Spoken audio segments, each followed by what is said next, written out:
Hello बच्चों, मैं हूँ मेधा और आज हम अध्ययन कर रहे हैं विज्ञान भारती सेकेंड कक्षा 7 ऊष्मा और ताप अभ्यास 5।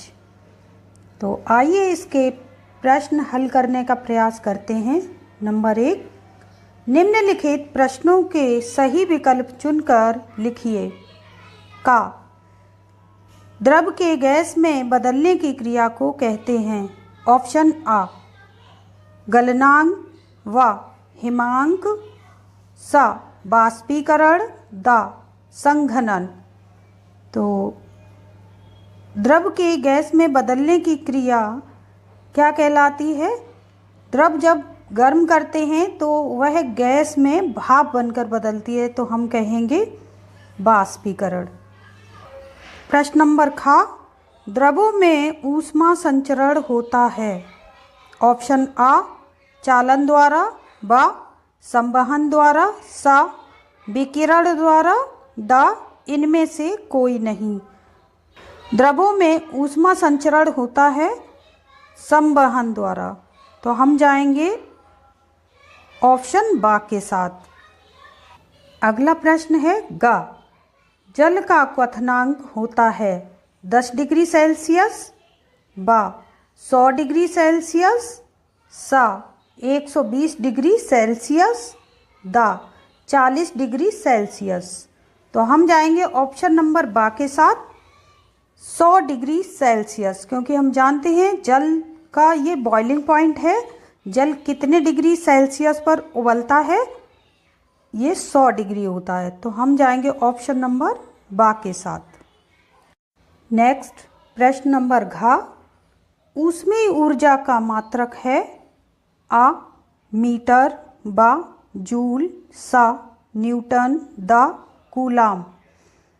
तो ऊष्मीय ऊर्जा का मात्रक जूल होता है एसआई प्रणाली में। हम जाएंगे ऑप्शन नंबर बा के साथ। अगला है ड़ ऊष्मा का कुचालक है। ऑप्शन है आ लोहा, ब एल्युमिनियम, स स्टील, द कांच। अगला प्रश्न है ड ऊष्मा का कुचालक है। आ लोहा, ब एल्युमिनियम, स स्टील, द कांच। लोहा, एल्युमिनियम, स्टील यह ऐसी धातुएं हैं जो ऊष्मा की सुचालक होती हैं, जबकि कांच है वो ऊष्मा का कुचालक है। तो हम जाएंगे ऑप्शन नंबर दा के साथ।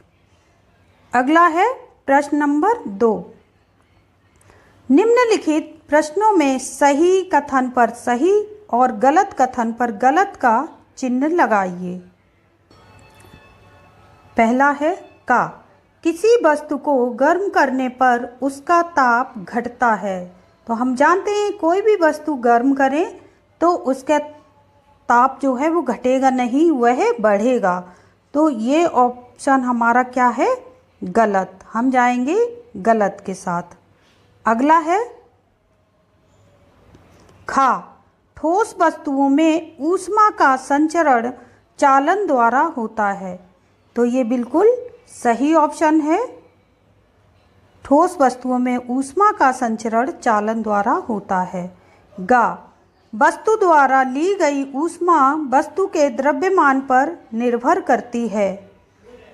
वस्तु द्वारा ली गई ऊष्मा वस्तु के द्रव्यमान पर निर्भर करती है। ये बिल्कुल सही ऑप्शन है। घ अवस्था परिवर्तन के समय किसी वस्तु का ताप स्थिर रहता है। यह भी बिल्कुल सही ऑप्शन है। अगला है ड पारा ऊष्मा का कुचालक है। तो यह बिल्कुल गलत ऑप्शन है। ऊष्मा का सुचालक होता है पारा, जो कि थर्मामीटर में प्रयोग किया जाता है। अगला प्रश्न है 3 रिक्त स्थानों की पूर्ति कीजिए। का ताप का एसआई मात्रक है। ताप का एसआई मात्रक होता है केल्विन, तो हम रिक्त स्थान में भरेंगे केल्विन। अगला है खा गले हुए बर्फ का तापमान होता है? जब बर्फ गलती है तो उसका तापमान 0 डिग्री होता है, तो 0 डिग्री सेल्सियस भरेंगे यहाँ रिक्त स्थान में।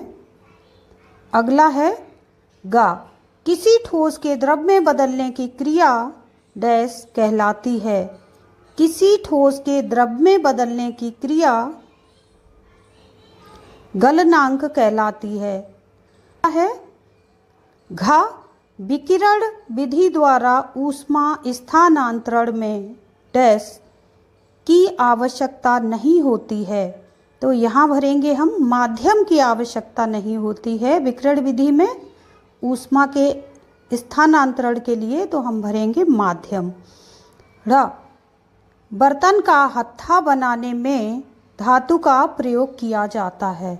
तो यहाँ हम भरेंगे कुचालक धातुओं का प्रयोग किया जाता है। कुचालक धातुएं कौन कौन सी होती हैं? जैसे प्लास्टिक, कांच, रबर, यह कुचालक धातुएं होती। तो आपने देखा होगा जो भी कुकर हैं, फ्राई पैन है, तवा है, इन पे लकड़ी, प्लास्टिक और कांच के हत्थे लगाए जाते हैं। नेक्स्ट है नंबर 4, कॉलम का और कॉलम खा का मिलान कीजिए। किसी वस्तु का ताप, तो इससे हम मिलाएंगे तापमापी द्वारा मापते हैं, तो यहाँ भरेंगे तापमापी। अगला है ठोस में ऊष्मा का स्थानांतरण किसके द्वारा होता है? चालन द्वारा होता है, तो हम इसके सामने चालन द्वारा लिखेंगे। स्टील ऊष्मा का सुचालक होता है, तो हम इसके सामने लिखेंगे सुचालक है। ठोस को गर्म करने पर वह क्या होता है? आयतन में प्रसार हो जाता है उसके। कोई भी ठोस हम गर्म करते हैं तो उसके आयतन में प्रसार हो जाता है, तो हम उसके सामने लिखेंगे उसके आयतन में प्रसार होता है। अगला है ड, विशिष्ट ऊष्मा पदार्थ का गुण होता है। विशिष्ट ऊष्मा किसका गुण है? पदार्थ का, तो हम भरेंगे पदार्थ का गुण होता है। प्रश्न है 5, सामान्य द्रव्यमान के 2 अलग अलग पदार्थों A तथा B को समान ताप पर गर्म करने में किसको अधिक ऊष्मा की आवश्यकता होगी, जबकि A की विशिष्ट ऊष्मा B से अधिक है? उत्तर, समान द्रव्यमान के 2 अलग अलग पदार्थों A तथा B को समान ताप पर गर्म करने पर B को अधिक ऊष्मा की आवश्यकता होगी, क्योंकि B की विशिष्ट ऊष्मा A से कम है। अगला है प्रश्न नंबर 6, गैसों के प्रसार को एक क्रियाकलाप द्वारा स्पष्ट कीजिए। गैसों के प्रसार को स्पष्ट करने के लिए निम्नांकित क्रियाकलाप देखें। सर्वप्रथम कांच की एक खाली तथा स्वच्छ बोतल के मुंह पर बिना पूरा गुब्बारा बांध दें।